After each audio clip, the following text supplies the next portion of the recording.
നമസ്കാരം. ഈ രാത്രി നമ്മൾ എത്തുന്നത് ഒരു നിർണായക നടപടിയിലേക്കാണ്, ഒരു അപ്രതീക്ഷിത ഇടവേളയിലേക്കാണ്. അത് പ്രഖ്യാപിച്ചത് ഡൽഹിയിലും ഇസ്ലാമാബാദിലുമല്ല, വാഷിങ്ടണിലാണ്. ഇന്ത്യയും പാകിസ്ഥാനും പൂർണ്ണമായും ഉടനടി അടിയന്തരമായി വെടിനിർത്തലിന് സമ്മതിച്ചു എന്ന് അമേരിക്കൻ പ്രസിഡന്റ് ഡൊണാൾഡ് ട്രംപ് എക്സിലൂടെ അറിയിക്കുന്നു.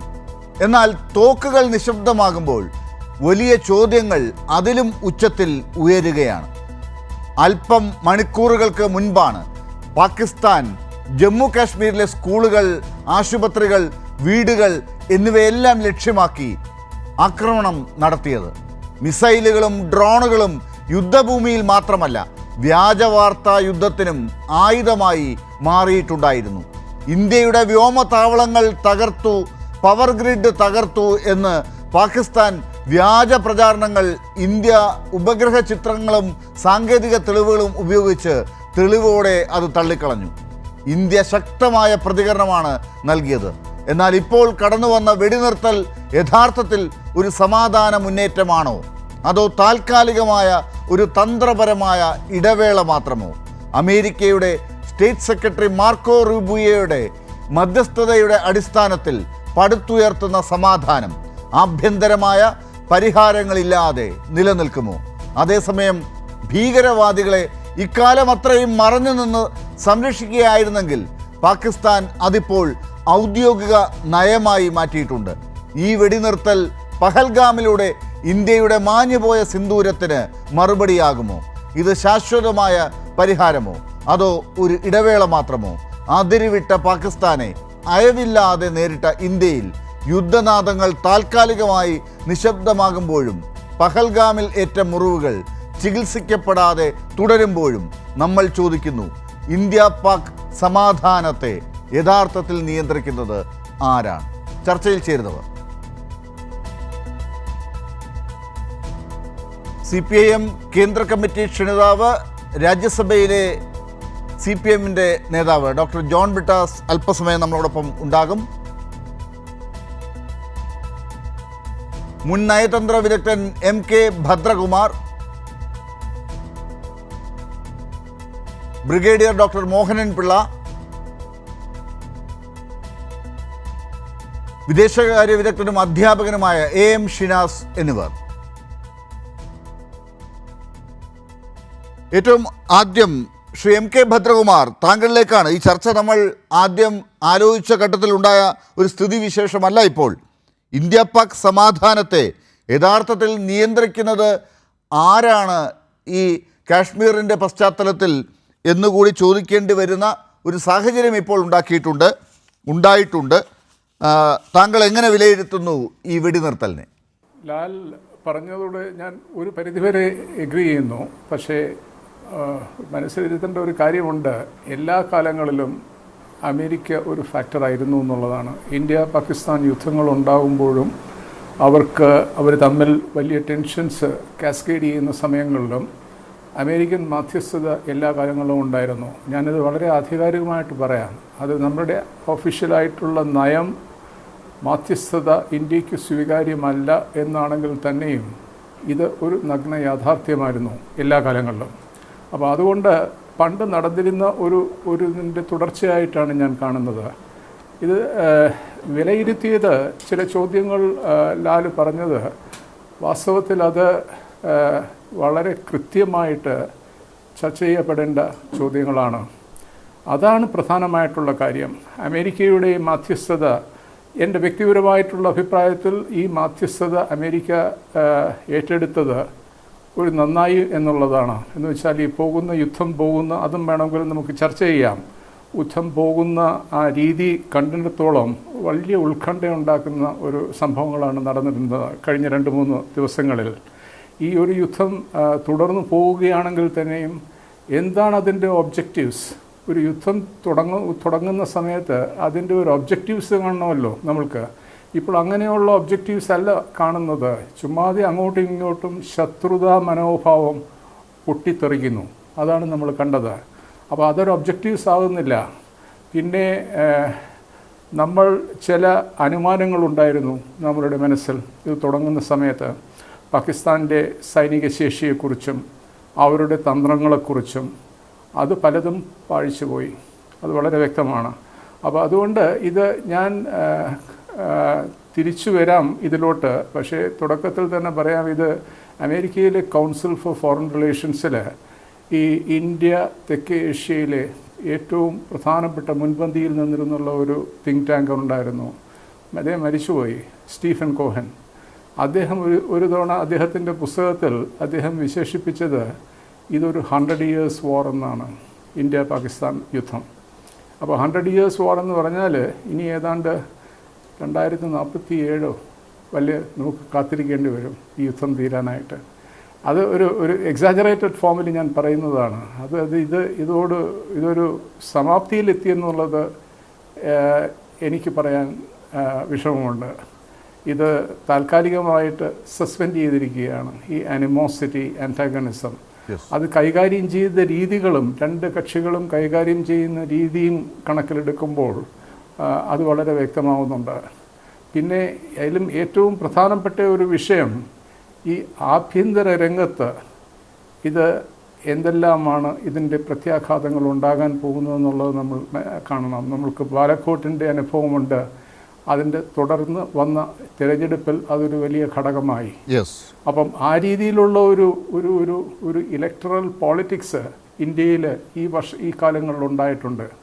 അപ്പോൾ അതിൻ്റെ കാഴ്ചപ്പാടിൽ നമ്മൾ നോക്കുമ്പോൾ ഇതിനെ വിലയിരുത്തേണ്ടി വരും.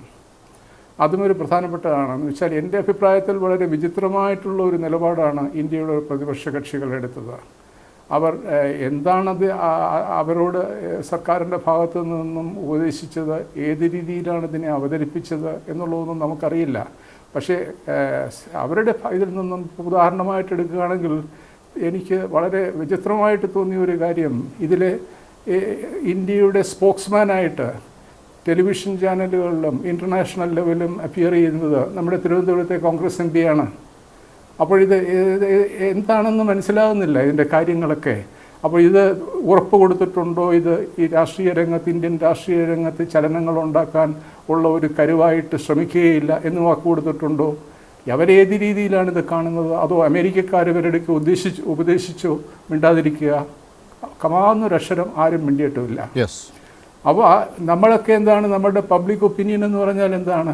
അതിപ്പം വിമാനങ്ങൾ അടിച്ചിട്ടു എന്ന് പറഞ്ഞു, പാകിസ്ഥാൻ പറഞ്ഞു. അത് ഇന്ത്യയിലൊരു വാർത്തയായതുപോലുമില്ല ഇന്ന് വരെ. ആലോചിച്ച് നോക്കൂ, ഇന്നൊരു വാർത്തയായിട്ടില്ല. ഇന്ന് രാവിലെ ഞാൻ കണ്ടു, യൂട്യൂബിൽ മുഴുവൻ വന്നിട്ടുണ്ട് അവരുടെ എയർഫോഴ്സിൻ്റെ ബ്രീഫിംഗ്. അത് ആർക്ക് കൊടുത്തത്?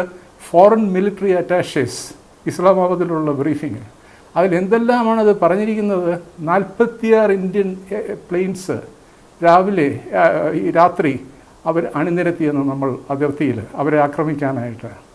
എന്നിട്ട് അതിർത്തിയുടെ അടുത്തെത്തുമ്പോഴാണ് അവർ കാണുന്നത് പാകിസ്ഥാൻ്റെ എൻ്റയർ എയർഫോഴ്സ് എയറിൽ അവർ മൊബിലൈസ് ചെയ്ത് കാത്തു നിൽക്കുകയായിരുന്നു അപ്പുറത്തെ വശത്ത്.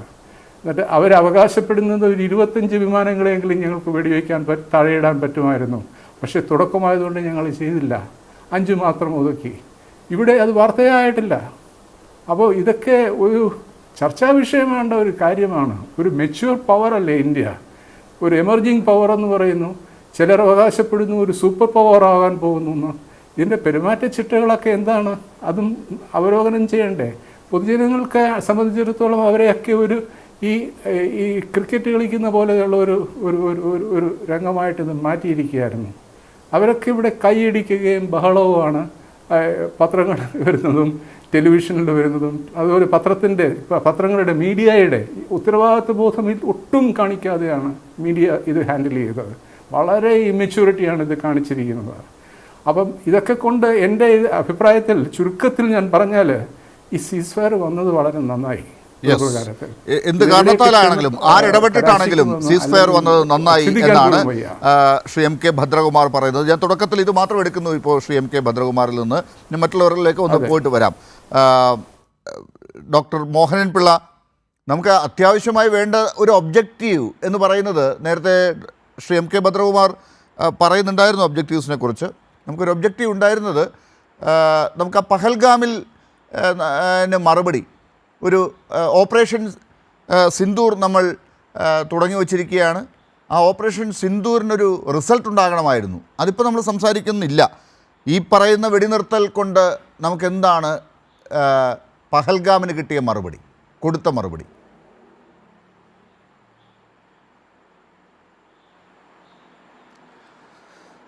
ഇത് അൾട്ടിമേറ്റായിട്ട് പറയുകയാണെങ്കിൽ ഈ ഒരു പഹൽഗാം മാത്രമായിട്ട് എടുത്ത് നമ്മൾ ചർച്ച ചെയ്യുവാണെങ്കിൽ അതിന് I may have to agree with doctor Bhadrakumar. In toto അതൊരു ബ്രീഫിങ് നമ്മൾ കണ്ടല്ലോ, ആദ്യത്തെ ബ്രീഫിങ്. അതിനകത്ത് ഏതാണ്ട് അക്ഷർധാം മുതലുള്ള സ്ലൈഡ്സാണ് കാണിച്ചിട്ട് നമ്മൾ ഈ ടെററിസ്റ്റ് അറ്റാക്കിലെ അതിൻ്റെ ഫലമായിട്ടുള്ള ബ്ലീഡിങ്സ് അനുഭവിച്ച ഒരു രാജ്യമാണ്. അതുകൊണ്ട് ഇനിയും മുന്നോട്ടൊന്നും പറ്റില്ല. അതുകൊണ്ട് ഞങ്ങൾ സിന്ദൂർ എന്ന് പറയുന്ന അവരുടെ റെസ്പോൺസിബിളായിട്ടുള്ള ആൾക്കാരെ നമ്മൾ കുറച്ച് പേരെ ഉള്ളെങ്കിൽ പോലും ഡിസ്ട്രോയ് ചെയ്യാൻ അല്ലെങ്കിൽ അവരെ വകവരുത്താൻ കഴിഞ്ഞു എന്നുള്ള ഒരു ഒബ്ജക്റ്റ്, ആ ഒരു പ്രൈമറി ഒബ്ജക്റ്റ് എന്നുള്ള രീതിയിൽ അത് നമ്മൾ അക്കംപ്ലിഷ് ചെയ്തു എന്ന് മാത്രമേ ഇതിനകത്ത് പറയാൻ പറ്റുള്ളൂ. We cannot link that with the Pahalgam. That is one side.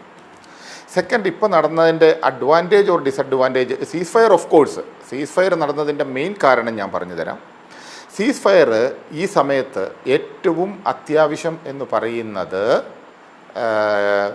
ടെററിസ്ഥാനായിരുന്നു, നമ്മുടെ നെയ്ബറിങ് ശത്രു രാജ്യത്തിന് തന്നെയായിരുന്നു വേണ്ടിയിരുന്നത്. കാരണം എന്തു തന്നെയാണെങ്കിലും അവിടെ ഒരു പ്രോവിൻസ് അവർക്കെതിരായിട്ട് തന്നെ മൂവ് ചെയ്ത് കൊറ്റയിൽ ഒരു ഫ്ലാഗ്, ആ രാജ്യത്തിൻ്റെ ഫ്ലാഗ് താഴോട്ട് താഴ്ത്തി പുതിയ ഫ്ലാഗ് ഉയർത്താൻ ശ്രമിച്ചു. ഐ ഡോണ്ട് നോ വെദർ എത്ര അതിനെ കറക്റ്റാണെന്നറിയില്ല. പക്ഷേ എന്തു തന്നെയാണെന്ന് പറഞ്ഞാലും അവിടെ നല്ല ആഭ്യന്തര പ്രശ്നമുള്ളപ്പോൾ ഇന്ത്യയുമായുള്ള ആ ഒരു face off eyeball to eyeball, ഈ ബോർഡറിലെ ബിൽഡപ്പ്, ഈ ട്രൂപ്സിനെ 100% അങ്ങോട്ട് ഇപ്പോൾ ഇമ്മീഡിയറ്റായിട്ട് മാറ്റിയേ പറ്റുള്ളൂ. അങ്ങനെ ഒരു അവസരമാണ് അവർ നേരിട്ടുകൊണ്ടിരുന്നത്. അല്ലായിരുന്നെങ്കിൽ ഞാൻ വിഷ്വലൈസ് ചെയ്യുന്നില്ല ഇവർ ഇമ്മീഡിയറ്റായിട്ട് സീസ് ഫയറിനെ റിക്വസ്റ്റ് ചെയ്യും. അവരുടെ ആ ഒരൊറ്റ പ്രശ്നത്തിലാണ് അവർ സീസ് ഫയറിന് വേണ്ടി മുന്നോട്ട് വന്നിട്ടുള്ളത് എന്ന് നമ്മൾ കാണേണ്ടിയിരിക്കുന്നു. ദാറ്റ് ഈസ് മേജർ ഇഷ്യൂ എന്ന് പറയുന്നത്. രണ്ടാമത്, നമ്മൾ ഇതുകൊണ്ട് നേടിയത് 2-3 കാര്യങ്ങളാണ്. ഒന്ന്, ഇതൊരു ഡ്രോൺ വാർഫെയർ ആദ്യമായിട്ട്, അതായത് ഈ ഡ്രോൺ ഒക്കെ ഡെവലപ്പ് ചെയ്തെടുത്തതിന് ശേഷം ഉള്ള ഒരു മാസീവായിട്ട് ഡ്രോണിനെ ഉപയോഗിക്കുന്ന ഒരു സിസ്റ്റം, ഒരു അറ്റാക്ക് നമ്മൾ കണ്ടിട്ടുള്ളത് ഈ ഒരു ഇതിലുകൂടിയാണ്. പിന്നെ ഇതിനകത്ത് വരുന്ന ഒരു കാര്യം എന്ന് പറഞ്ഞു കഴിഞ്ഞാൽ, ഈ 71 ശേഷം in case of a war നമ്മൾ എന്തൊക്കെ സ്റ്റെപ്സ് എടുക്കണമെന്ന് സിവിലിയൻ കമ്മ്യൂണിറ്റീസിന് അറിയില്ല. അത് അവർക്കൊരു പുതിയൊരു പാഠം എന്നുള്ള രീതിയിൽ വന്നു എന്ന് നമുക്ക് പറയാം. At the same time what our neighbouring country achieved, എന്താണ് അവർ നേടിയത്? അവർ ഒരു മേൽക്കോയ്മ നേടി നമ്മളെക്കാളും. പ്രൊപഗണ്ട വാർഫെയറിൽ 100% അവർ നമ്മളെക്കാൾ ഒരു പടി മുന്നിലായി എന്നുള്ളതിനകത്ത് യാതൊരു സംശയവുമില്ല. പക്ഷേ മോഡേൺ കൺസെപ്റ്റ് ഓഫ് വാറിൽ പ്രൊപഗണ്ട വാർഫെയറിനും ഒരു മേജർ റോളുണ്ട്. There is no doubt in to it. ആ മേജർ റോൾ പ്രൊപഗണ്ട വാറാണ് ബേസിക്കലി. അതായത് കണ്ടിന്യൂസ് ഇൻഡോക്ട്രിനേഷനാണ്. അത് അങ്ങനെ ചെയ്യുമ്പോൾ ഒരു കാര്യം തന്നെ 10 പ്രാവശ്യം പറയുമ്പോൾ ആൾക്കാർ ഒരു പക്ഷേ അതിനകത്ത് ഒന്ന് വിശ്വസിച്ചു പോകും.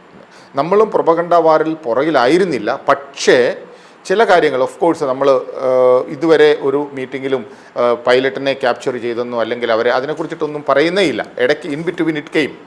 അപ്പം ആ ഒരു ആംഗിളിൽ നമ്മൾ നോക്കിക്കഴിഞ്ഞപ്പോൾ നമ്മൾ ശരിക്കും പറഞ്ഞു കഴിഞ്ഞാൽ ഓഫ് കോഴ്സ് ഇത് 100% കറക്റ്റാണ്. ഈ സീസ് ഫയർ കൊണ്ട് 2 രാജ്യങ്ങളിലെയും സാധാരണ ആൾക്കാരുടെ ജനജീവിതം സാധാരണഗതിയിലോട്ട് പോകാം എന്നുള്ളതാണ്. പക്ഷേ ഇതിനകത്ത് ഈ സീസ് ഫയർ ഡിക്ലെയർ ചെയ്തത് 3 മണിക്കാണെങ്കിലും അത് കഴിഞ്ഞതിന് ശേഷം ഒരു സ്റ്റേറ്റ്മെൻറ്റ് സെൻട്രൽ ഗവൺമെൻറ്റിൽ നിന്ന് വരുന്നു. ദാറ്റ് ഈസ്, ഞാൻ വിചാരിക്കുന്നത് അത് ഇന്ത്യയിലുള്ള ജനങ്ങളുടെ മൊറാലിനെ അപ്പ് ചെയ്യാനുള്ളതാണ്. കാരണം any terrorist attack against India will be declared as a war എന്നുള്ളതാണ്. അത് ഡയറക്റ്റ്ലി ഒരു വാർ എന്നുള്ളതാണ്. പക്ഷേ അതിന് ഡയമെൻഷനാണ് എനിക്ക് ക്വസ്റ്റ്യൻ ഉള്ളത്. അതായത് എങ്ങനെയായിരിക്കും ഒരു terrorist, for example next week, അല്ലെങ്കിൽ ഇപ്പോൾ തന്നെ ഓൾറെഡി ജമ്മു ആൻഡ് കാശ്മീരിൽ ജിഹാദികളുണ്ട്, അല്ലെങ്കിൽ അവരൊരു ഫിദൈൻ അറ്റാക്ക് നടത്തുന്നു.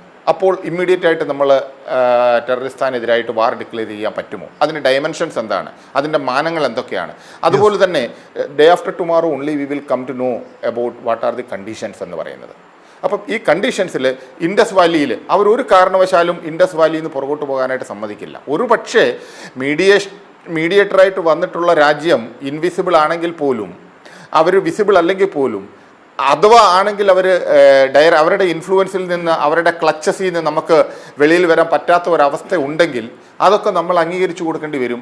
അപ്പോൾ വീണ്ടും ഒരു ഡയറക്ഷൻസ് അല്ലെങ്കിൽ നമുക്ക് പറയാൻ പറ്റും, ആരുടെയും വെള്ളം കൂടി മുട്ടിക്കുന്നത് ഇന്ത്യ ഒരു എപ്പോഴും പോസിറ്റീവായിട്ട് ചിന്തിക്കുന്നു എന്നുള്ള രീതിയിൽ നമുക്ക് കാണാൻ പറ്റും. ആ ഒരു ആംഗിളിലോട്ട് വരും.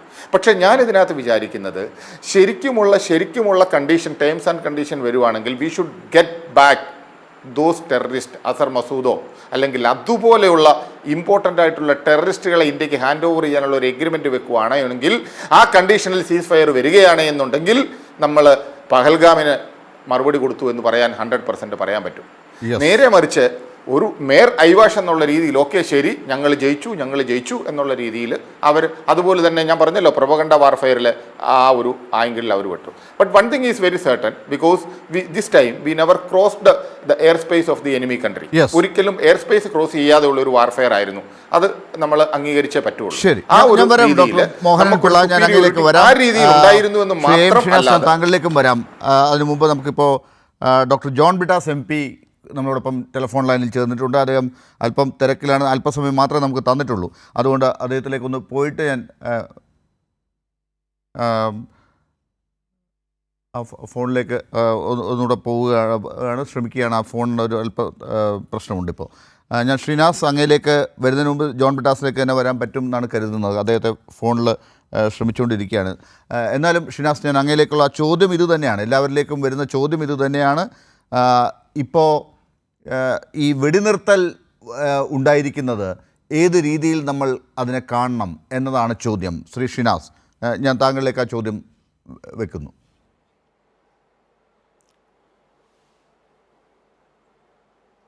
ഈ വെടിനിർത്തലുണ്ടായത് നേരത്തെ ശ്രീ ഭദ്രകുമാർ സൂചിപ്പിച്ചതുപോലെ അമേരിക്കയുടെ ഒരു ഫാക്ടറുണ്ട്. അമേരിക്കയുടെ മീഡിയേഷനിൽ മാധ്യസ്ഥ്യം നടന്നിട്ടുണ്ട്. അതിന് മുമ്പുള്ള ഇപ്പോൾ 2 സംഘർഷങ്ങൾ എടുക്കുക. 1999 മെയ് മുതൽ. ശ്രീ ഷിനാസ്, ഞാൻ ഒരു മിനിറ്റ്, അദ്ദേഹത്തിന് പെട്ടെന്ന് പോകാനുള്ളത് കൊണ്ടാണ് ഞാൻ ഒന്ന് ഇടപെടുന്നത്. ഡോക്ടർ ജോൺ ബ്രിട്ടാസ്, ഈ വാഷിങ്ടണിൽ നിന്നുള്ള വെടിനിർത്തൽ പ്രഖ്യാപനം എന്നാണ് ഇപ്പോൾ വന്നിരിക്കുന്ന തലക്കെട്ട്. അതുപോലെ ഇത് ഒരു ബ്രേക്ക് ചെയ്തിരിക്കുന്നത് സാക്ഷാൽ ഡൊണാൾഡ് ട്രംപ് തന്നെയാണ്, സാധാരണ മാധ്യമങ്ങളിൽ ബ്രേക്ക് ചെയ്യുന്നത് പോലെ. അത് ഇന്ത്യ പാക് വെടിനിർത്തൽ അങ്ങനെ ആണ് ഉണ്ടായിരിക്കുന്നത് എന്നതിനെ എങ്ങനെയാണ് ഇന്ത്യയിലെ പ്രതിപക്ഷം കാണുന്നത്? ഇന്ത്യ പാകിസ്ഥാൻ വെടിനിർത്തലിനെ പൂർണ്ണമായിട്ട് സ്വാഗതം ചെയ്യുന്നു. നമ്മൾ ഉദ്ദേശിച്ച കാര്യങ്ങൾ നേടിയ സ്ഥിതിക്ക്, അതാണ് രാജ്നാഥ് സിംഗ് സർവകക്ഷി യോഗത്തിൽ പറഞ്ഞത്, intended objectives have been achieved. അപ്പം ഉദ്ദേശിച്ച കാര്യങ്ങൾ നേടി എന്ന് രാജ്യരക്ഷാ മന്ത്രി പറഞ്ഞ സ്ഥിതിക്ക് ഇനി നമ്മൾ ഡീഎസ്കലേറ്റ് ചെയ്യണം, അന്തരീക്ഷത്തിൽ അയവ് വരുത്താനുള്ള നടപടികൾ എടുക്കണമെന്നുള്ളതായിരുന്നു CPM-നെ പ്രതികരിച്ചുകൊണ്ട് സർവകക്ഷി യോഗത്തിൽ ഞാൻ അഭിപ്രായപ്പെട്ടത്. അത് മാത്രമല്ല, യുദ്ധം ഒന്നിനും പരിഹാരമല്ല, യുദ്ധം ഒരു തരത്തിലും ഗുണകരമല്ല, ഈ കാലഘട്ടത്തിന് നിരക്കുന്നതല്ല യുദ്ധമെന്ന് ഇന്ത്യയുടെ പ്രധാനമന്ത്രി തന്നെ പറഞ്ഞ കാര്യവും ഞാൻ അവിടെ ചൂണ്ടിക്കാണിച്ചിരുന്നു. അതുകൊണ്ട് തന്നെ വെടിനിർത്തലിനെ സർവാത്മന സ്വാഗതം ചെയ്യുന്നു. അതേസമയം ഈ വെടിനിർത്തൽ സംബന്ധിച്ച് ആദ്യത്തെ സൂചന അല്ലെങ്കിൽ ആദ്യത്തെ പ്രഖ്യാപനം ഉണ്ടായത് ഡൊണാൾഡ് ട്രംപിൽ നിന്നാണെന്നുള്ളത് ഏവർക്കും അസ്വസ്ഥത സൃഷ്ടിക്കുന്ന കാര്യമാണ്. കാശ്മീർ വിഷയത്തെ അന്താരാഷ്ട്രവൽക്കരിക്കുന്നതിന്റെ ഭാഗമായിട്ട് വേണം ഈ ഒരു പ്രഖ്യാപനത്തിനെ കാണാൻ വേണ്ടിയിട്ട്. 1971 സിംല കരാറിന്റെ ലംഘനമായിട്ട് കൂടി ഇതിനെ കാണാൻ കഴിയും. മാത്രമല്ല, അമേരിക്കൻ വിദേശകാര്യ സെക്രട്ടറിയുടെ വിശദമായിട്ടുള്ള ട്വീറ്റ് വായിച്ചു കഴിഞ്ഞാൽ ഈ വെടിനിർത്തലിന് മുന്നോടിയായിട്ട് അദ്ദേഹം ഇന്ത്യൻ പ്രധാനമന്ത്രി, ഇന്ത്യൻ വിദേശകാര്യമന്ത്രി, ഇന്ത്യൻ സുരക്ഷാ ഉപദേഷ്ടാവ്, അമേരിക്കൻ പ്രധാനമന്ത്രി, അമേരിക്കയുടെ സൈനിക മേധാവി, പാകിസ്ഥാന്റെ പ്രധാനമന്ത്രി, പാകിസ്ഥാന്റെ വിദേശകാര്യമന്ത്രി, പാകിസ്ഥാന്റെ സൈനിക ഉപദേഷ്ടാവ് തുടങ്ങി ഏവരുമായിട്ടും വിശദമായിട്ടുള്ള ചർച്ചകൾ നടത്തിയെന്നാണ് ട്വീറ്റിൽ പറഞ്ഞിരിക്കുന്നത്. അപ്പോൾ അമേരിക്കയുടെ സമ്പൂർണമായിട്ടുള്ള ഒരു ഇടപെടൽ ഈ ഒരു വെടിനിർത്തലിന്റെ പിന്നിലുണ്ട് എന്ന് അമേരിക്ക പരസ്യമായി പറയുന്നത് ഒരു തരത്തിലും ആശാസ്യമല്ല എന്നാണ് എനിക്ക് ഈ വേളയിൽ പറയാനുള്ളത്. ഇത് ഡൊണാൾഡ് ട്രംപ് തന്നെ ആ രീതിയിൽ വാക്ക് ഉപയോഗിച്ചിട്ടുണ്ട്. After a long night of talks mediated by the United States എന്നാണ് പറഞ്ഞിരിക്കുന്നത് ഡൊണാൾഡ് ട്രംപ്. നമ്മൾ എക്കാലത്തും നമ്മൾ ശ്രമിച്ചിരുന്നത് പാകിസ്ഥാൻ കാശ്മീർ വിഷയത്തെ അന്താരാഷ്ട്രവൽക്കരിക്കാൻ ശ്രമിച്ചപ്പോൾ ഇത് ഉഭയകക്ഷി വിഷയം മാത്രമാണ്, പാകിസ്ഥാനും ഇന്ത്യക്കും ഇടയിലുള്ള വിഷയം മാത്രമാണെന്നുള്ള ഒരു നിലപാടിനാണ് നമ്മൾ അടിവരയിട്ടുകൊണ്ടിരുന്നത്. അത് മാനിക്കുന്ന ഒരുപാട് ലോകരാഷ്ട്രങ്ങൾ കൂടി ഉണ്ടായിരുന്നു. പക്ഷെ ഇന്ന് സംഭവിച്ചിരിക്കുന്നത് ഈ വെടിനിർത്തലിന്റെ പിന്നിൽ യഥാർത്ഥത്തിൽ പ്രവർത്തിച്ചത് അമേരിക്കയാണെന്നുള്ള സന്ദേശം ലോകത്താകമാനം പടർന്നിരിക്കുകയാണ്. അത് ഇന്ത്യ പോലുള്ള ഒരു സ്വതന്ത്ര പരമാധികാര രാഷ്ട്രത്തിന് ഗുണകരമല്ല എന്നുള്ളതാണ് CPM-ന്റെയും എന്റെയും നിലപാട്. ഇത് ഇത്തരത്തിലുള്ള ഒരു സാഹചര്യം സൃഷ്ടിച്ചത് ഒരു തരത്തിലും ഗുണകരമായില്ല. മാത്രമല്ല ഈ ഒരു പ്രതിസന്ധി സംജാതമായതിനു ശേഷം ഒരു തരത്തിലും ഐക്യത്തിന് വിഘാതമാകുന്ന ഒരു സൂചനയോ നിലപാടോ പ്രസ്താവനയോ നടത്തരുതെന്നുള്ള ദൃഢനിശ്ചയത്തിലായിരുന്നു ഇന്ത്യയിലെ പ്രതിപക്ഷ കക്ഷികൾ. പഹൽഗാം വിഷയം ഉണ്ടായപ്പോൾ പോലും അതിന്റെ സുരക്ഷാ പാളിച്ചയെക്കുറിച്ചോ ഇന്റലിജൻസ് പാളിച്ചയെക്കുറിച്ചോ അതിന്റെ ഉത്തരവാദിത്തത്തെക്കുറിച്ചോ ഒന്നും ഞങ്ങൾ സൂചിപ്പിച്ചിരുന്നില്ല. സർവകക്ഷി യോഗത്തിൽ പോലും ഞങ്ങൾ പറഞ്ഞൊരു കാര്യമുണ്ട്, ഞങ്ങൾക്ക് പല കാര്യങ്ങളിൽ അഭിപ്രായമുണ്ട്, പക്ഷെ ഇപ്പോൾ രാജ്യം ഒറ്റക്കെട്ടായിട്ട് മുമ്പോട്ട് പോകണമെന്നുള്ളതാണ് ഞങ്ങളുടെ ദൃഢനിശ്ചയം. അതുകൊണ്ട് ഇന്ത്യ സർക്കാരും അതുപോലെ ഇന്ത്യയുടെ സേനാ വിഭാഗങ്ങളും സ്വീകരിക്കുന്ന എല്ലാ നടപടികളോടും ഞങ്ങൾ പൂർണ്ണമായും യോജിക്കുന്നു. അവിടെ നിന്നുണ്ടാകുന്ന ഏതാക്രമണത്തിനും ശക്തമായ തിരിച്ചടി നൽകിയിരിക്കണം. യുക്തമായ തീരുമാനം കേന്ദ്ര സർക്കാർ കൈക്കൊള്ളണം. അതിന് ഞങ്ങളുടെ ഒരു ബ്ലാങ്കറ്റ് അപ്രൂവൽ ഉണ്ടെന്നാണ് പറഞ്ഞിരുന്നത്. പക്ഷെ ഇപ്പോൾ അസ്വസ്ഥജനകമായിട്ടുള്ള വാർത്തകളാണ് വരുന്നത്. അതും ഡൊണാൾഡ് ട്രംപ് എന്നുള്ള വ്യക്തിയിൽ നിന്ന് ഈ വെടിനിർത്തലിനെ കുറിച്ച് കേൾക്കേണ്ടി വരിക എന്ന് പറയുന്നത് ഒരു സ്വതന്ത്ര പരമാധികാര രാഷ്ട്രത്തിലെ ഒരു പൊതുപ്രവർത്തകന് ഒരു തരത്തിലും സ്വീകരിക്കാൻ കഴിയുന്ന ഒരു കാര്യമല്ല. ഡോക്ടർ ജോൺ ബ്രിഡാസ്, ഇപ്പോൾ ഈ പാർലമെൻറ്റ് സമ്മേളനം കൂടണമെന്നാണ് സർവകക്ഷി യോഗത്തിൽ താങ്കൾ ഉൾപ്പെടെ ആവശ്യപ്പെട്ടിരുന്നത്. അത് ആ സാഹചര്യം വേറെയാണ്. പക്ഷേ അത് ഇപ്പോൾ ഇങ്ങനെ ഒരു സാഹചര്യം കൂടി ഉണ്ടായിരിക്കുമ്പോൾ അങ്ങനെ ഒരു ആവശ്യം ഇപ്പോൾ വീണ്ടും ഉണ്ടോ? തീർച്ചയായിട്ടും പ്രവർത്തകനാണ്. പക്ഷേ അദ്ദേഹം അറിഞ്ഞോന്ന് എനിക്കറിയില്ല.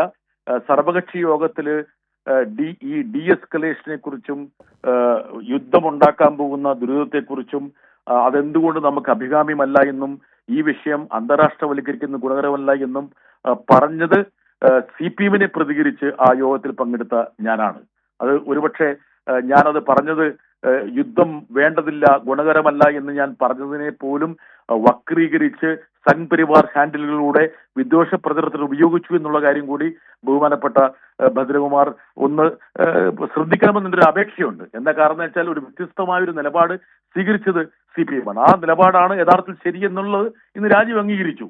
ഈ പാകിസ്ഥാന്റെ ആക്രമണത്തെ പ്രതിരോധിക്കണം, അതിന് തിരിച്ചടി കൊടുക്കണമെന്ന് പറയുമ്പോൾ പോലും ഇന്ത്യയുടെ താല്പര്യങ്ങൾ ഉയർത്തിപ്പിടിക്കണമെന്നും ഇന്ത്യൻ ജനതയ്ക്കുണ്ടാകാൻ പോകുന്ന ദുരിതങ്ങളെക്കുറിച്ച് നമ്മൾ ചിന്തിക്കണമെന്നും ഈ യുദ്ധജനവും യുദ്ധവെറിയും സൃഷ്ടിക്കുന്നത് അല്ല എന്നുള്ളത് അടിവരയിട്ടുകൊണ്ടാണ് ഞങ്ങൾ നിലപാടെടുത്തത്. അതൊക്കെ ആണെങ്കിൽ പോലും സ്വാഭാവികമായിട്ടും എന്നേക്കാൾ കൂടുതൽ മികവോടെയും ഇന്ത്യൻ വിദേശകാര്യത്തിന്റെ വിവിധ തലങ്ങൾ നോക്കിക്കാണാൻ കഴിവുള്ള പ്രാഗൽഭ്യമുള്ള ബഹുമാനപ്പെട്ട ശ്രീ ഭദ്രകുമാർ എന്ത് നിലപാട് പറഞ്ഞാലും അത് സ്വീകരിക്കാൻ ഞാൻ തയ്യാറാണ്. അത് മുഖവിലക്കെടുക്കാനും കൂടി ഞാൻ സന്നദ്ധനാണെന്ന് പറയും. തീർച്ചയായിട്ടും ഒരൊറ്റ ചോദ്യം കൂടി ഞാൻ ചോദിച്ചാൽ താങ്കൾ പെട്ടെന്ന് ഫ്രീ ആക്കാം. പറഞ്ഞതിൽ കൂടുതൽ സമയം എടുത്തിട്ടുണ്ട്. ഇപ്പോൾ ഇന്ന് താങ്കൾ ഈ കേരളത്തിലേക്കൊക്കെ വരുന്ന വിദ്യാർത്ഥികളെ ഈ അതിർത്തിയിലെ അശാന്തിയുമായി ബന്ധപ്പെട്ട് അവിടെ നിൽക്കാൻ പറ്റാതെ ജമ്മു കാശ്മീരിൽ നിന്നൊക്കെ പഞ്ചാബിൽ നിന്നൊക്കെ വരാൻ ശ്രമിക്കുന്നവർക്ക് ഒരു സൗകര്യമില്ലായ്മയൊക്കെ ഉണ്ടായിരുന്നത് താങ്കളത് ഡൽഹിയിൽ അവർക്ക് ഇടത്താവളം ഒരുക്കുന്നതിലൊക്കെ ഇന്ന് ശ്രദ്ധിക്കുന്നത് കണ്ടിരുന്നു. ഇപ്പോൾ എന്തെങ്കിലും തരത്തിലുള്ള ഒരു മുന്നേറ്റം ഉണ്ടാക്കാൻ സാധിച്ചിട്ടുണ്ടോ?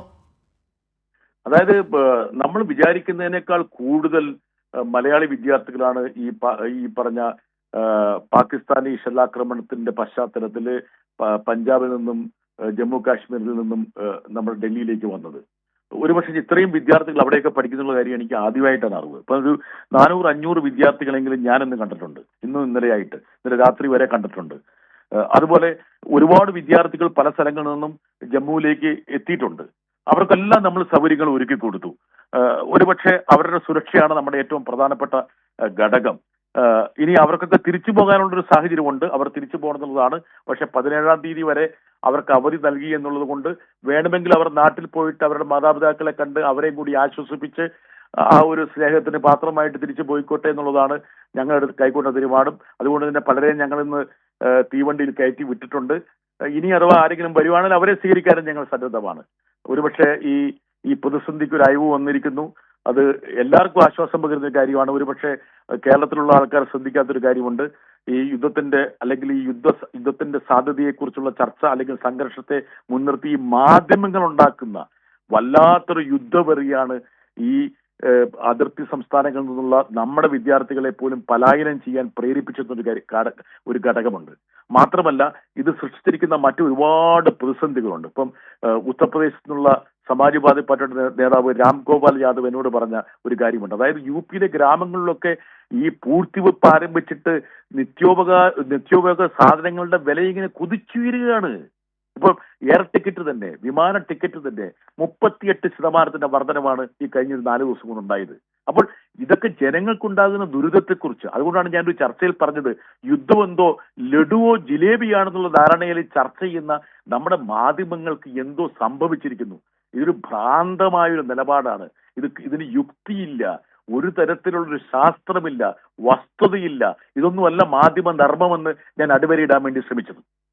എന്തായാലും നാളെ മുതൽ യുദ്ധത്തിൻ്റെ കാര്യത്തിൽ റൺ ഡൗൺ ഉണ്ടാക്കി വെച്ച മാധ്യമങ്ങൾക്ക് ഇനിയിപ്പോൾ നിരാശപ്പെടാം, പൂഴ്ത്തിവെച്ച ആളുകൾക്കും. അതല്ല, അവര് പിടിച്ചെടുത്ത പാകിസ്ഥാന്റെ നഗരങ്ങളൊക്കെ അവർ വിട്ടുകൊടുക്കേണ്ടി വരും കേട്ടോ. അതുകൊണ്ട് മനസ്സിലായിക്കോളൂ. Yes, thank you doctor John Brittas. M Shinas, അവിടെ നിന്ന് നമുക്ക് തുടങ്ങാൻ തോന്നുന്നു. താങ്കൾ പറയാൻ ശ്രമിച്ച കുറേ കാര്യങ്ങൾ ഒരുപക്ഷെ ഇങ്ങോട്ടേക്ക് കയറി വന്നിട്ടുണ്ട്. എം ഷിനാസ്, ഇതാണിപ്പോൾ വാഷിങ്ടണിൽ നിന്ന് ബ്രേക്ക് ചെയ്ത ഈ വെടിനിർത്തലിൽ ഇപ്പോൾ നമ്മൾ എത്തി നിൽക്കുന്ന ചർച്ചയുടെ ഘട്ടം. താങ്കൾക്ക് തുടരാം.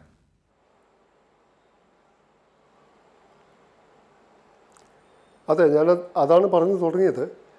വാഷിങ്ടൺ ഫാക്ടർ അല്ലെങ്കിൽ അമേരിക്കൻ ഫാക്ടർ ഇപ്പോൾ കഴിഞ്ഞ 2 സംഘർഷങ്ങൾ മാത്രം എടുത്താൽ, ഉദാഹരണത്തിന് 1999 മെയ് മുതൽ ജൂലൈ വരെ നീണ്ടുനിന്ന കാർഗിൽ സംഘർഷം, കാർഗിൽ യുദ്ധം, അത് കാർഗിൽ മലനിരകളിൽ അറിയാം, പാകിസ്ഥാനാണ് അതിർത്തി നിയന്ത്രണ രേഖ കടന്ന് ആ മലനിരകളിൽ പിടിച്ചെടുത്തത്. അപ്പോൾ അതങ്ങനെ തുടർന്നു. ആ യുദ്ധം എസ്കലേറ്റ് ചെയ്യും, പിടിവിട്ടു പോകുമെന്ന ഘട്ടം വന്നപ്പോൾ നവാസ് ഷെരീഫ് അന്നത്തെ അമേരിക്കൻ പ്രസിഡൻ്റായിരുന്ന ബിൽ ക്ലിൻ്റനെ ജൂലൈ 2 വിളിക്കുന്നു. എനിക്ക് താങ്കളെ ഒന്ന് കാണണം, വൈറ്റ് ഹൗസിലേക്ക് വരാമോ? അപ്പോൾ ബിൽ ക്ലിൻ്റൺ പറയുന്നു, സ്വാഗതം, നിങ്ങൾക്ക് ഏത് സമയവും എന്നെ കാണാൻ വരാം, വൈറ്റ് ഹൗസിലേക്ക് വരാം. അങ്ങനെ നവാസ് ഷെരീഫും കുടുംബത്തെയും കൂട്ടിയാണ് അദ്ദേഹം. അപ്പോൾ ബിൽ ക്ലിൻ്റൻ്റെ ആത്മകഥയായിട്ടുള്ള മൈ ലൈഫ് എന്ന ആത്മകഥ ഓട്ടോബയോഗ്രഫിയിൽ ഇത് വിവരിക്കുന്നുണ്ട്. അങ്ങനെ നവാസ് ഷെരീഫ് കുടുംബവുമായിട്ട് വരാനുള്ള കാരണം തിരിച്ചു പോയാൽ അവിടെ സ്ഥാനമുണ്ടാകുമോ എന്നുള്ള പേടിയുമുണ്ട്. എന്നാൽ നവാസ് ഷെരീഫ് വൈറ്റ് ഹൗസിലെത്തിയിട്ട് ക്ലിൻ്റന് മുമ്പിൽ വെച്ചിട്ടുള്ള 2 കാര്യം, ഇത് എങ്ങനെയെങ്കിലും ഡീഎസ്കലേറ്റ് ചെയ്യണം, അവസാനിപ്പിക്കണം. 2, കാശ്മീർ പ്രശ്നത്തിൽ അമേരിക്ക മധ്യസ്ഥത വഹിച്ച് ഒരു പ്രശ്നപരിഹാരം ഉണ്ടാക്കണം. ക്ലിൻ്റൺ പറഞ്ഞു ഇത് തീർപ്പാക്കാൻ. അപ്പോൾ ക്ലിൻ്റണും ബ്രൂസ് ഫീൽഡ്, മെഡലിൻ ആൽബ്രൈറ്റ്, അവരൊക്കെയായിരുന്നു ക്ലിൻ്റൻ്റെ സംഘത്തിലുണ്ടായിരുന്ന ആൾക്കാർ. അവരൊക്കെ ഇവിടുത്തെ ജസ്വന്ത് സിംഗിനെ വിളിക്കുന്നു, അടൽ ബിഹാരി വാജ്പേയിയെ നേരിട്ട് വിളിക്കുന്നില്ല, മറ്റുള്ളവരൊക്കെ വിളിക്കുന്നു, പാകിസ്ഥാനിലെ കൗണ്ടർ പാർട്സിനെ വിളിക്കുന്നു. അങ്ങനെ പാകിസ്ഥാനിൽ കൗണ്ടർ പാർട്ട് എന്ന് പറഞ്ഞാൽ നവാസ് ഷെരീഫാണ്, പർവേഷ് മുഷാറഫാണ്. അദ്ദേഹം ഷെരീഫ് അറിയാതെ ഈ യുദ്ധം തുടങ്ങിയത് എന്നാണ് പിന്നീട് നമ്മൾ മനസ്സിലാക്കുന്നത്. എന്തായാലും അപ്പോൾ തന്നെ ബിൽ ക്ലിൻ്റൺ പറഞ്ഞു, ഈ രണ്ടാമത് പറഞ്ഞ കാര്യം അമേരിക്ക ചെയ്യില്ല. അതായത് മധ്യസ്ഥത വഹിച്ച് ഈ പ്രശ്നത്തിന് പരിഹാരം കാണാൻ പറ്റില്ല. തൽക്കാലം ഇത് ഡീഎസ്കലേറ്റ് ചെയ്യുന്ന മാർഗത്തിലേക്ക് പോകണമെങ്കിൽ നിങ്ങൾ കാർഗിൽ കുന്നുകളിൽ നിന്ന്, മലനിരയിൽ നിന്ന് നിങ്ങൾ പിന്മാറണം, അല്ലെങ്കിൽ ഇന്ത്യ കടന്ന കൈക്ക് ശ്രമിക്കും. അങ്ങനെ അങ്ങനെയാണ് കാർഗിൽ മലനിരകളിൽ അവിടെ തീവ്രവാദികളും സൈനികരും പിന്മാറുന്നത്.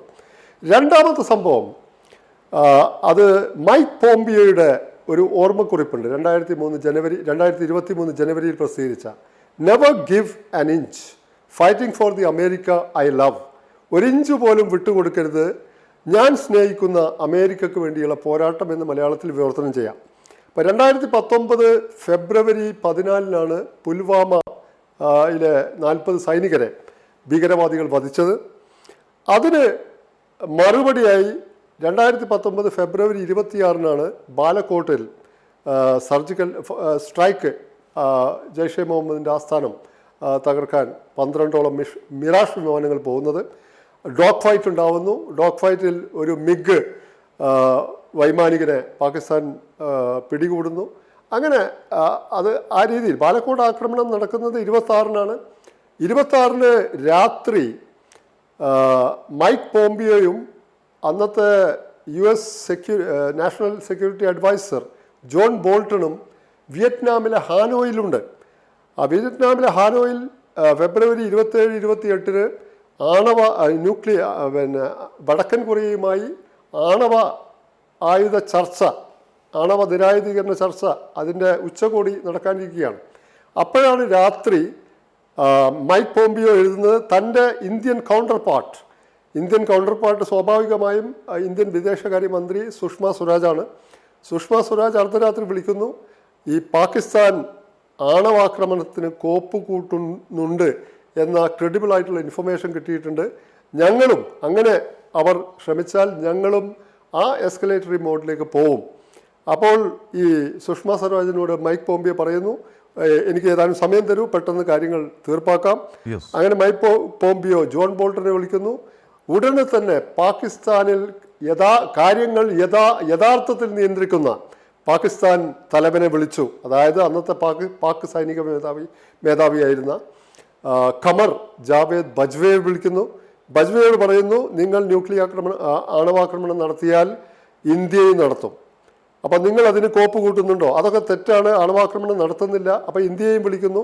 അപ്പം രണ്ട് കൂട്ടർക്കും മൈക്ക് പോംപിയോ ഉറപ്പ് കൊടുക്കുന്നു, ആണവാക്രമണം ഒരു ഭാഗത്തു നിന്നും ഉണ്ടാവില്ല.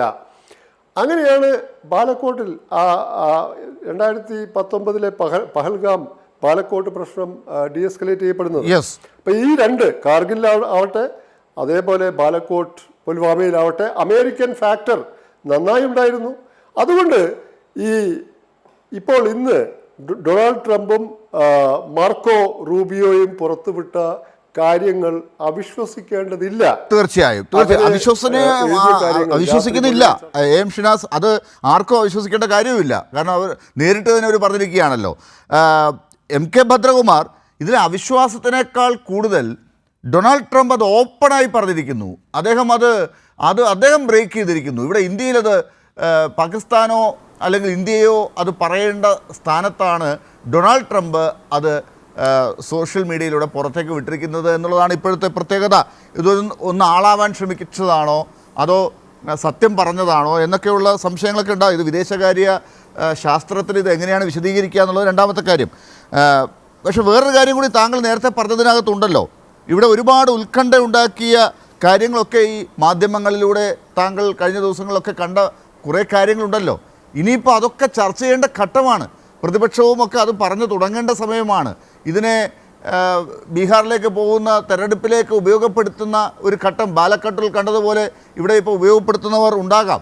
പക്ഷേ ഇതിലൊക്കെ എല്ലാ കാലത്തും ആവർത്തിക്കുന്ന ഈ കാര്യത്തിൽ ഇവിടെ ചർച്ച ചെയ്യേണ്ട, ഇവിടെ ആളുകൾ അറിയേണ്ട ചില കാര്യങ്ങൾ ഇവിടെ ഉണ്ട് എന്നത് എന്തൊക്കെയാണ്? താങ്കൾ അവിടെ നേരത്തെ പറയാതെ പോയ ചില കാര്യങ്ങൾ.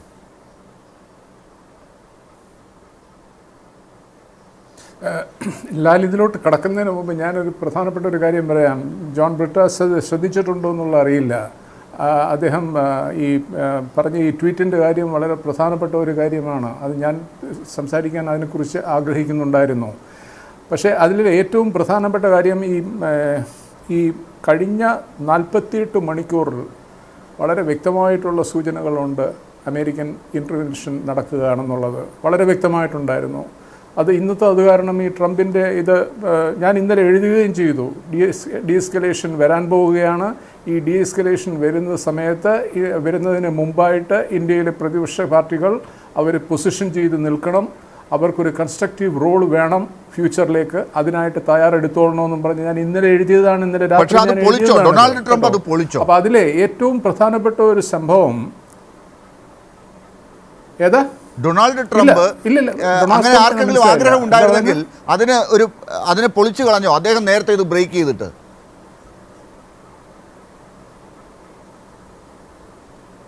ഇല്ലില്ല, അങ്ങനെയൊന്നുമല്ല. ഇത് വളരെ വളരെ കാലിബ്രേറ്റഡ് ആയിട്ടും വളരെ വെൽ ഓർക്കസ്ട്രേറ്റഡ് ആയിട്ടുമാണ് പോയതെന്നുള്ളതാണ് ഞാൻ സമർത്ഥിക്കുന്നത്. നേരെ തിരിച്ചാണ്. അതായത് ഏറ്റവും പ്രധാനപ്പെട്ട ഒരു സംഭാഷണം നടന്നത് ഈ മന്ത്രിമാരുടെ എല്ലാം നടന്നിട്ടുണ്ടെങ്കിൽ തന്നെയും പാകിസ്ഥാനെ സംബന്ധിച്ചിടത്തോളം അവിടെ ജീവിച്ചിട്ടുള്ള ഒരു മനുഷ്യനെന്നുള്ള നിലയിലും അവിടെ പ്രവർത്തിച്ചിട്ടുള്ള ഒരു മനുഷ്യനെന്നുള്ള നിലയിലും 10-14 വർഷം ഈ രാജ്യത്തിൻ്റെ കാര്യങ്ങളെ കൈകാര്യം ചെയ്തിട്ടുള്ള ഒരു ഫോറിൻ സർവീസ് ഓഫീസർ എന്നുള്ള നിലയിലും ഞാൻ പറയാം, അവിടെ മറ്റുള്ള കക്ഷികളുമായിട്ട് ഈ മന്ത്രിമാരുമായിട്ടൊന്നും സംസാരിച്ചുകൊണ്ടൊന്നും കാര്യമില്ല. അവിടുത്തെ തലപ്പത്തിരിക്കുന്ന പാകിസ്ഥാനി ചീഫ് ഓഫ് ആർമി സ്റ്റാഫുമായിട്ട് തന്നെ സംസാരിക്കണം. അത് നടന്നത് ഇന്നലെയാണ് മാർക്കോ റൂബിയോയുമായിട്ടുണ്ടായത്. അത് കഴിഞ്ഞ ശേഷമാണ് ഞാനിത് എഴുതിയതും ഈ ഡീഎസ്കലേഷൻ വരാൻ പോകുന്നു എന്നുള്ളത്. അതിലെ അവരുടെ റീഡ് ഔട്ട് ഞാനൊരു 2 വാക്ക് ഞാൻ എൻ്റെ ഫോണിൽ നിന്ന് ഞാൻ വായിച്ച് കേൾപ്പിക്കാം. Secretary of State Marco Rubio spoke with the Pakistani Army Chief Asim Munir earlier yesterday, May 9. He continued to urge both parties to find ways to de-escalate. അതായത് അവിടെ അദ്ദേഹത്തിൻ്റെ അടുക്ക് ഇൻഫോം ചെയ്തു, ജയശങ്കറിൻ്റെ അടുക്കയും മറ്റും സംസാരിച്ചുകൊണ്ടിരിക്കുന്നതിൻ്റെ ഇതുവരെ എത്തിയിട്ടുണ്ടെന്നുള്ളത് അദ്ദേഹത്തിനെ ധരിപ്പിച്ചു പട്ടാളത്തലവനെ. എന്നിട്ട് and offered US assistance in starting constructive talks in order to avoid future conflicts. വളരെ ഡേഞ്ചറസ് ആയിട്ടുള്ള ഒരു ഫോർമുലേഷനാണ് ഇവിടെ കാണുന്നത്. വളരെ ഡേഞ്ചറസ് ആയിട്ടുള്ള ഒരു ഫോർമുലേഷനാണ്. ഞാൻ ആവർത്തിക്കാം. And offered US assistance in starting constructive talks in order to avoid future conflicts. എന്താണ് അതിൻ്റെ കാര്യം? കൺസ്ട്രക്റ്റീവ് ടോക്സ് എന്ന് പറഞ്ഞാൽ ആ പദത്തിൻ്റെ ധ്വനി പാകിസ്ഥാനെ സംബന്ധിച്ചിടത്തോളം, ജനറൽ മുനീറിനെ സംബന്ധിച്ചിടത്തോളം ഒരൊറ്റ കാര്യമാണ്, റൂട്ട് കോസ് കശ്മീർ. അതെ, ഷിംല എഗ്രിമെന്റിന് എതിരാണ്. അതാണ് നേരത്തെ ഡോക്ടർ ജോൺ പിട്ടാസ് ചെയ്തിരിക്കുന്നത്. റൂബിയോ അഷ്വർ ചെയ്തിരിക്കുന്നത് എന്താണ്?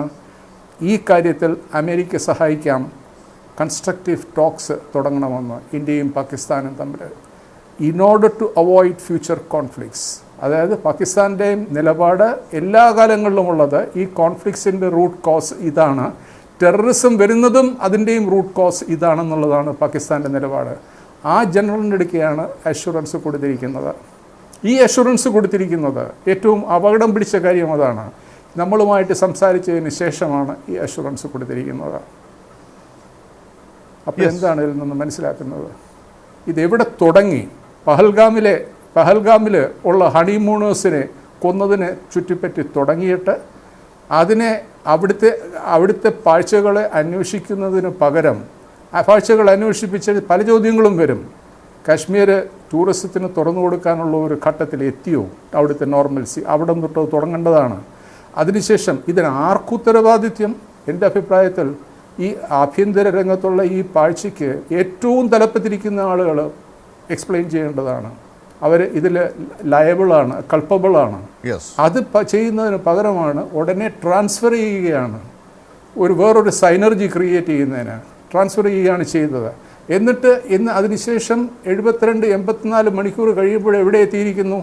അമേരിക്കൻ മീഡിയേഷൻ കാശ്മീർ പ്രശ്നത്തിൻ്റെ ചർച്ച തുടങ്ങുന്നതിനായിട്ട്. ഡോക്ടർ മോഹനൻ പിള്ള ഞാൻ വരാം. Shri M K Bhadrakumar, doctor Mohanan Pillai, ഇതാണ് അവസ്ഥ. അപ്പോൾ ഇക്കാര്യത്തിൽ ഷിംല എഗ്രിമെൻറ്റിനെ ഒക്കെ തെറ്റിച്ചുകൊണ്ട് അല്ലെങ്കിൽ അതിലൊക്കെ പറഞ്ഞിരിക്കുന്നതിന് വിരുദ്ധമായിട്ടുള്ള കാര്യങ്ങളിലേക്കാണ് ഇവിടെ ഇപ്പോഴും കാര്യങ്ങൾ എത്തിയിരിക്കുന്നത്. മുൻപൊക്കെ അങ്ങനെ ഉണ്ട് എന്നുള്ളത് അമേരിക്ക ഇടപെടുമെന്നൊക്കെ പറയുമ്പോഴും ഇപ്പോൾ ഇതിങ്ങനെ ഓപ്പണായി തന്നെ വന്നിരിക്കുന്നു എന്നത് ഇത് ആർക്കനുകൂലമാണ് കാര്യങ്ങൾ? പാകിസ്ഥാനാണോ ഇന്ത്യക്കാണോ?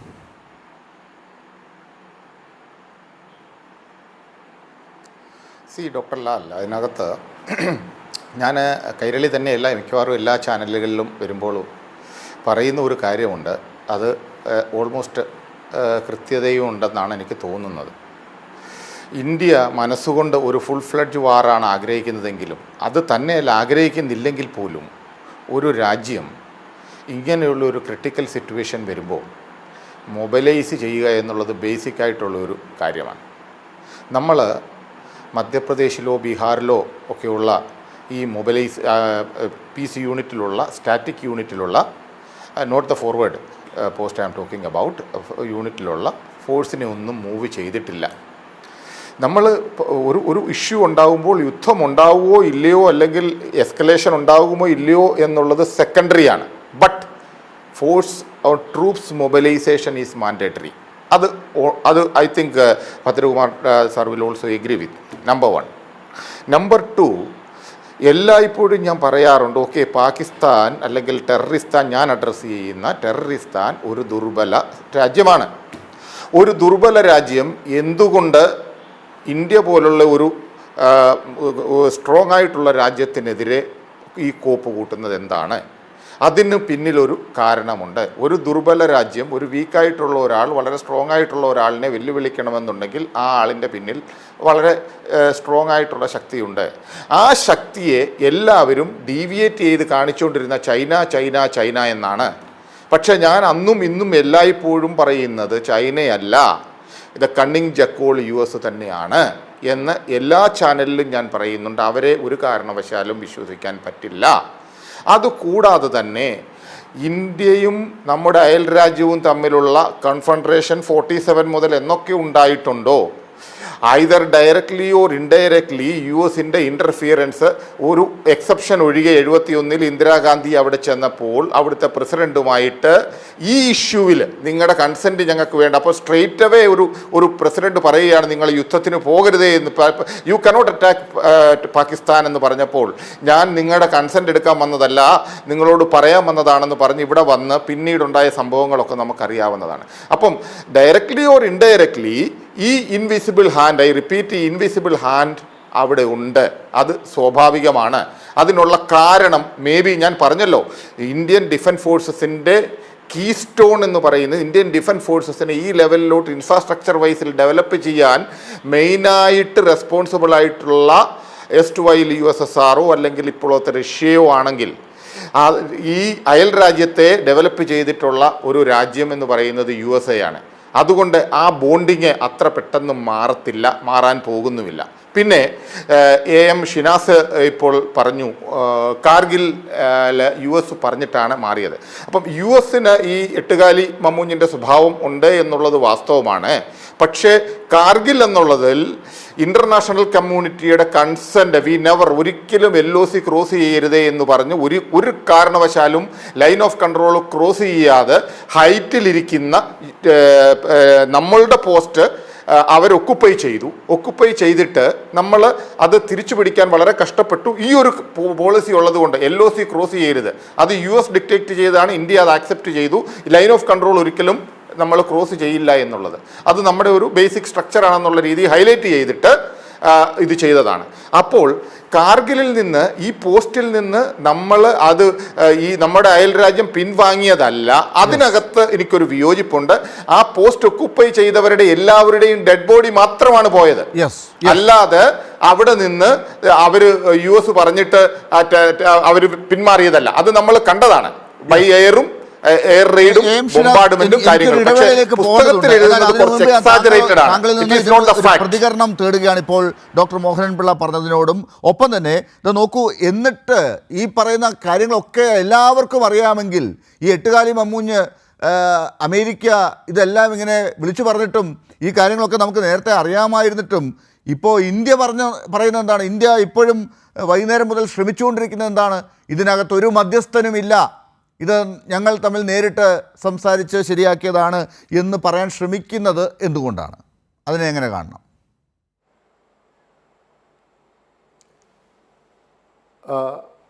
ബ്രിഗേഡിയർ മോഹൻപിള്ള പറഞ്ഞത് ശരിയാണ്. ഇന്ത്യ മെയ് മുതൽ ജൂലൈ വരെ ധീരോദാത്തമായി, നമ്മളൊരു റിസീവിങ് എൻഡിലായിരുന്നു ആ വാറിൻ്റെ യുദ്ധത്തിൻ്റെ സ്ഥിതി വെച്ച് നോക്കുമ്പോൾ. അവർ മുകളിലും നമ്മൾ താഴെയുമായിരുന്നു. അപ്പോൾ വളരെ നിയന്ത്രണ രേഖ കടക്കാതെ തന്നെ വളരെ ശ്രദ്ധിച്ച് വ്യോമാക്രമണം നടത്തി. അത് പാകിസ്ഥാന് വലിയ തോതിലുള്ള സമ്മർദ്ദമുണ്ടാക്കിയിട്ടുണ്ട്, നിഷേധിക്കാൻ പറ്റില്ല. അതേസമയം തന്നെ നവാസ് ഷെരീഫ് അങ്ങോട്ട് പോയി ബിൽ ക്ലിൻ്റനോട് ആവശ്യപ്പെടുകയാണ്, ഞങ്ങൾ പിന്മാറാൻ തയ്യാറാണ്, അതോടൊപ്പം മറ്റൊരു കണ്ടീഷനും കൂടി വെച്ചു, ഈ കാശ്മീർ പ്രശ്നം സോൾവ് ചെയ്യാൻ വേണ്ടി നിങ്ങൾ മീഡിയേറ്റർ ആവണം. അത് ക്ലിൻ്റൺ നിരാകരിച്ചു. ഇതാണ് ആ പുസ്തകത്തിലുള്ളത്. നേരത്തെ പറഞ്ഞ ചോദ്യം, അതായത് അമേരിക്കയുടെ ഒരു ഫാക്ടർ എപ്പോഴും ഉണ്ട്. ആദ്യഘട്ടത്തിൽ അമേരിക്കയുടെ മാർക്കോ റൂബിയോ ആവട്ടെ, JD വാൻസ് ആവട്ടെ, ട്രംപ് ആവട്ടെ, ഓപ്പറേഷൻ സിന്ദൂർ ആരംഭിച്ചപ്പോൾ ട്രംപ് പറഞ്ഞു ഷെയിം, ലജ്ജ, ഒരു നിസ്സംഗ ഭാവമായിരുന്നു. 1000 കൊല്ലമായിട്ട് ഇന്ത്യയും പാകിസ്ഥാനും ഈ കാര്യത്തിന് വേണ്ടി യുദ്ധം ചെയ്യുക. ട്രംപിൻ്റെ ഒരു ചരിത്രപരമായ അജ്ഞത, യുദ്ധം ചെയ്യുകയാണ്. അപ്പോൾ അത് സംയമനം പാലിക്കണം. അതുപോലെ JD വാൻസും പറഞ്ഞത് നിങ്ങൾ ഇതൊരു മേഖലാ യുദ്ധത്തിലേക്ക് നയിക്കരുത്. കഴിഞ്ഞ ഒരു 48 മണിക്കൂറിനുള്ളിലാണ് അമേരിക്കയുടെ ശക്തമായിട്ടുള്ള ഇടപെടൽ. ആരാവശ്യപ്പെട്ടിട്ടാണ്? പാകിസ്ഥാൻ ആവശ്യപ്പെട്ടിട്ടാണോ, ഇന്ത്യ ആവശ്യപ്പെട്ടിട്ടാണോ, അമേരിക്ക സ്വയം തിരഞ്ഞെടുത്ത് ഇടപെടാൻ തീരുമാനിച്ചതാണോ, ഇതൊന്നും നമുക്കറിയില്ല. എന്തായാലും അമേരിക്കയുടെ ഒരു ഇൻ്റർവെൻഷൻ ഇതിൽ നടന്നിട്ടുണ്ട്. അസീം മുനീറിൻ്റെ ഒരു സ്വഭാവം നമുക്കറിയാമല്ലോ, നമ്മളൊക്കെ പത്രങ്ങളിൽ വായിച്ചതാണ്. ഇത്രയും ഒരു മർക്കട മുഷ്ടിക്കാരനായിട്ടുള്ള സൈനിക മേധാവി വേറെ ഇല്ല എന്നാണ്. 1986 സിയാവുൽ ഹക്കിൻ്റെ സ്വേച്ഛാധിപത്യ ഭരണകാലത്ത് വളരെ കമ്മീഷൻ ചെയ്യപ്പെട്ട ഓഫീസറാണ്. അദ്ദേഹത്തെ പറ്റി ഇന്നലെയോ മെനിയാന്നോ ഫിനാൻഷ്യൽ ടൈംസിൽ പാകിസ്ഥാൻ്റെ സൈന്യത്തെപ്പറ്റി ആഴത്തിൽ പഠിച്ച, ഇപ്പോൾ ലണ്ടനിലെ കിങ്സ് കോളേജിൽ സീനിയർ ഫെലോ ആയ ആയിഷ സിദ്ദീഖ ഒരു ചെറിയ ലേഖനം എഴുതിയിരുന്നു. അപ്പോൾ അദ്ദേഹം സൈനിക മേധാവി ആവുന്നതിന് മുമ്പ് നടക്കുന്ന ചർച്ചകളിലൊക്കെ അദ്ദേഹത്തിൻ്റെ സഹപ്രവർത്തകർ വിയോജിപ്പ് പ്രകടിപ്പിച്ചാൽ അതിൽ പ്രതിഷേധിച്ചുകൊണ്ട് ആ മുറിയിൽ നിന്ന് ഇറങ്ങിപ്പോകുന്ന സ്വഭാവമായിരുന്നു എന്ന്. അത്രയും സംയമന ശീലമില്ലാത്ത ഒരാളായിരുന്നു. അദ്ദേഹത്തെയാണ് മാർക്കോ റൂബിയോ വിളിക്കുന്നത്. മാർക്കോ റൂബിയോ നേരത്തെ പറഞ്ഞതുപോലെ, ശ്രീ ഭദ്രകുമാർ പറഞ്ഞതുപോലെ, കൺസ്ട്രക്റ്റീവ് ടോക്സ്, അതിലൊരു വലിയ ചതിക്കുഴിയുണ്ട്. മൂന്നാം കക്ഷിയുടെ ഇടപെടൽ ഒരു കാലത്തും ഇന്ത്യ അംഗീകരിച്ചിട്ടില്ല. ഷിംല കരാർ തൊട്ട് 2 രാജ്യങ്ങളും പരസ്പരം ചർച്ച ചെയ്ത് പ്രശ്നം പരിഹരിക്കണമെന്നാണ്. അപ്പം മൂന്നാം കക്ഷിയുടെ ആഗമനത്തിൻ്റെ സൂചനയുണ്ട്. കൺസ്ട്രക്റ്റീവ് ടോക്സ് എന്ന് പറഞ്ഞാൽ പാകിസ്ഥാന് ഗുണകരമായിട്ടുള്ള രീതിയിലുള്ള ഒരു സംഭാഷണം നടത്താമെന്നുള്ള വാഗ്ദാനമുണ്ട്. പക്ഷെ അതിന് ഇന്ത്യ ഒരിക്കലും സമ്മതിക്കാനുള്ള സാധ്യത ഒട്ടുമില്ല. അത് നമുക്കൊന്ന് പരിശോധിക്കേണ്ടതുണ്ട്. അവസാനത്തെ ചെറിയ നിമിഷങ്ങളാണെങ്കിൽ കൂടി മൂന്നാം കക്ഷിയുടെ ഇടപെടൽ ഇന്റർനാഷണലൈസേഷൻ ഓഫ് കാശ്മീർ ഇഷ്യൂ ആണോ നടന്നിരിക്കുന്നത് എന്നത് കൂടി അറിയേണ്ടതുണ്ട്. ശ്രീ MK ഭദ്രകുമാർ, അപ്പോൾ ഇങ്ങനെയാണ് കാര്യങ്ങളെങ്കിൽ മറ്റെല്ലാ കാര്യങ്ങളും നിലനിർത്തിക്കൊണ്ട് യുദ്ധം അവസാനിക്കുന്നു എന്ന് തന്നെ പറയാമോ, അതോ ഇനി ചർച്ചകളുടെയൊക്കെ പല ഘട്ടങ്ങളിൽ വീണ്ടും എസ്കലേഷന് സാധ്യതയുണ്ടോ? ഇല്ല, ഇത് നമുക്ക് വളരെ വ്യക്തമായിട്ടുള്ള ഒരു കാര്യമുള്ളത്, ഈ അമേരിക്കൻ ഇന്റർവെൻഷൻ നല്ലതാണ്. ഒറ്റ കാര്യം കൂടി ഇപ്പോൾ ഒരു ബ്രേക്കിംഗ് ന്യൂസും കൂടെ പോകുന്നുണ്ട്, അതും കൂടി ഞാൻ താങ്കളുടെ ശ്രദ്ധയിൽപ്പെടുത്തുകയാണ്. അതിർത്തിയിൽ വെടിനിർത്തൽ ലംഘിച്ച് പാകിസ്ഥാൻ ജമ്മുവിൽ നിയന്ത്രണ രേഖയ്ക്ക് അടുത്താണ് ഉധംപൂരിൽ ഡ്രോൺ ആക്രമണം. ഇതൊക്കെ ഇപ്പം ഇതിന് ശേഷം ഉണ്ടാകുന്ന കാര്യങ്ങളാണ്.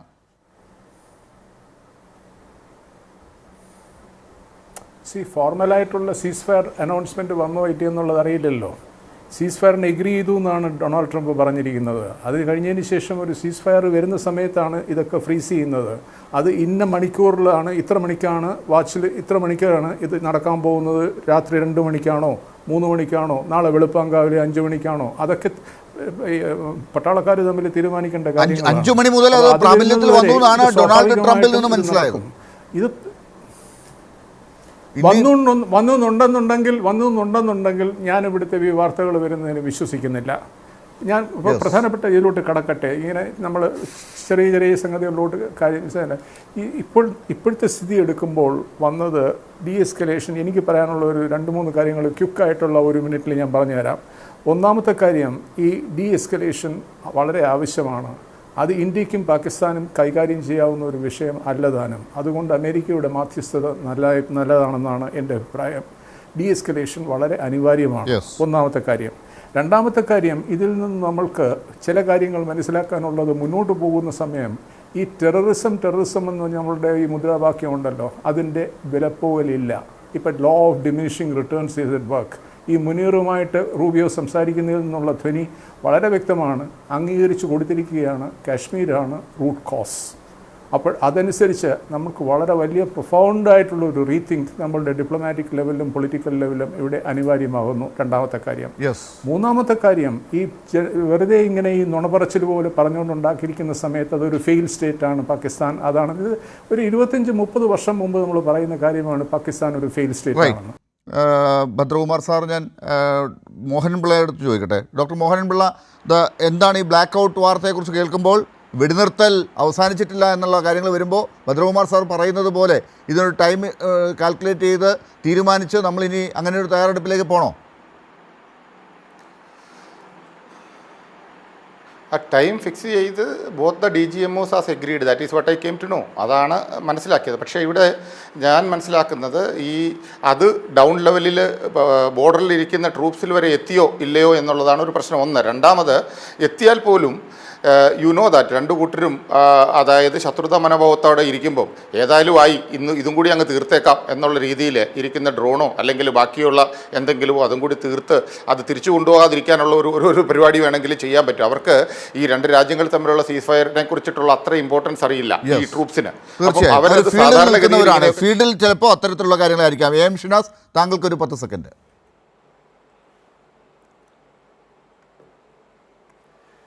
അതായത് ദീർഘകാലാടിസ്ഥാനത്തിൽ ഇന്ത്യ നേരിടുന്ന അതിർത്തി കടന്നുള്ള ഭീകരവാദത്തെ നേരിടണമെങ്കിൽ 2 കാര്യങ്ങൾ പാകിസ്ഥാനിൽ സംഭവിക്കണം. ഒന്ന്, പാക് സൈന്യവും ഇത്തരം ഭീകരവാദ സംഘടനകളും പ്രോക്സീസ് അവർ തമ്മിലുള്ള ബന്ധവിച്ഛേദം നടക്കണം. 2, പാകിസ്ഥാൻ്റെ ചരിത്രത്തിൽ വളരെ അപൂർവമായി നമ്മൾ കണ്ട, അതായത് ജനങ്ങളാൽ തിരഞ്ഞെടുക്കപ്പെട്ട ഒരു സിവിലിയൻ സർക്കാരിന് പാക് സൈന്യത്തിന് മേൽക്കൈ ഉണ്ടാവുന്ന, മേധാവിത്വം ഉണ്ടാവുന്ന ആ സർക്കാർ പറഞ്ഞാൽ പാക് സൈന്യം കേൾക്കുന്ന, പാക് സൈന്യം ഈ സർക്കാരിന്റെ വരുതിയിൽ വരുന്ന ഒരു സർക്കാർ. ഇന്ത്യയിലെ കാര്യങ്ങൾ പറയുന്നത് പോലെയല്ല, പാകിസ്ഥാന്റെ കാര്യത്തിൽ അവിടുത്തെ സർക്കാർ പറഞ്ഞാൽ ഈ പറയുന്ന സൈന്യമൊക്കെ അവിടെ കേൾക്കുന്ന അവസ്ഥയിലാണോ എന്നതൊക്കെ ഇനി അവരും അംഗീകരിക്കണം അമേരിക്കയെ എന്നത് കൂടിയുണ്ട്. എന്തായാലും ഡീഎസ്കലേഷൻ നല്ലതാണ്, അമേരിക്ക ഇടപെട്ടത് നല്ലതായി എന്ന് ഭദ്രകുമാർ സാർ പറഞ്ഞിടത്ത് തൽക്കാലം നമുക്ക് നമ്മുടെ ആളുകളുടെ ജീവൻ്റെ കാര്യം വെച്ച് നമുക്കത് അംഗീകരിച്ച് മുന്നോട്ട് പോകാം. പക്ഷേ വലിയ ചോദ്യങ്ങളാണ് ഈ തോക്കുകൾ നിശബ്ദമാകുന്നു എന്ന് പറയപ്പെടുന്ന ഘട്ടത്തിലും ഉയരുന്നത്. ആ ചോദ്യങ്ങൾക്കുള്ള ഉത്തരം ഇനി കിട്ടേണ്ടതുണ്ട്. രാജ്യത്ത് ആഭ്യന്തര രാഷ്ട്രീയത്തിൽ അതിനുള്ള പ്രത്യാഘാതം എന്താണെന്നും അടുത്ത ദിവസങ്ങളിൽ അന്വേഷിക്കേണ്ടതുണ്ട്. വളരെ നന്ദി.